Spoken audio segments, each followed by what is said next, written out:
Hey, the Dragon Ball event has come and gone, and alongside some generally big news, we finally got Sparking Zero content that lines up with what a lot of us have been asking for, and it's worth taking a closer look at. So let's jump right in and break down everything that's coming our way. We're getting a massive new wave of characters, and Super Saiyan Bardock being the very first one. Finally being here is easily one of the highlights for me. Seeing him again already feels like a win. It does raise an interesting question for me. Is this going to be a standalone version, or is this a form he can transform into?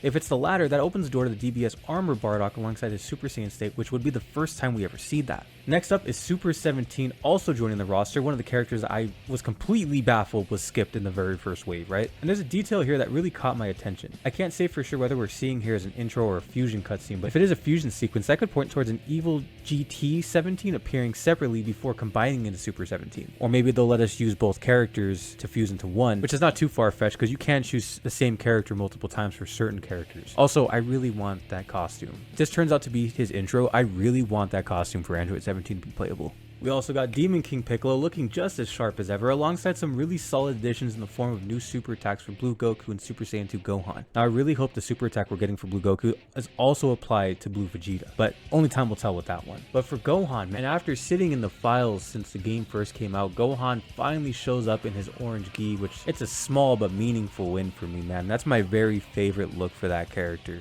I'm curious if we're going to see the change in his hair as well. If you guys don't remember, Gohan's hair looked very different in the BoJack movie compared to the Cell games. We're also getting some new stages, though so far only Kame House has been officially shown.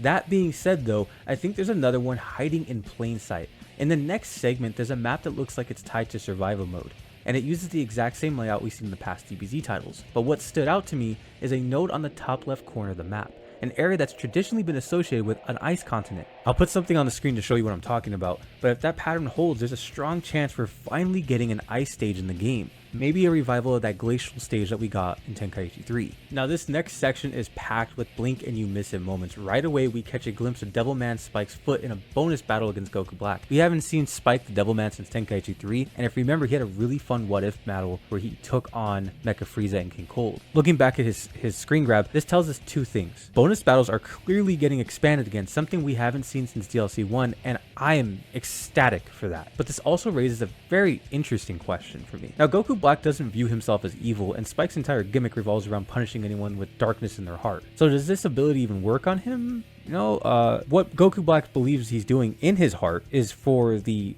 right of the universe. So I'm excited to see how they tackle that. On top of that, we got Grandpa Gohan coming back, Champa and Tao Pai Pai making their return. Now I'm especially curious whether Tao's gonna get his cyborg look as an alternative costume or if they're treated as a separate slot entirely. And then there's the deeper cuts with Zanya from Bardock Unbound, which we knew was gonna come eventually because she was in the files, and my guy Paikon, the Otherworld Fighter, which I might be equally or even more excited for his inclusion here over Super Saiyan Bardock. He also gave us a roadmap showcasing that these DLC releases will be in the summer. I'm not sure if they're going to be in packs or one giant pack, but I think it'd be a very bad financial idea to just shoot it out in one giant pack. But hopefully we'll have all the characters shown today before the end of 2026. There's also some talks of some new updates, some new modes coming out, with the newest one dropping tomorrow, which is a reprisal of the mode from Tenkaichi 3 with something that I had noticed included.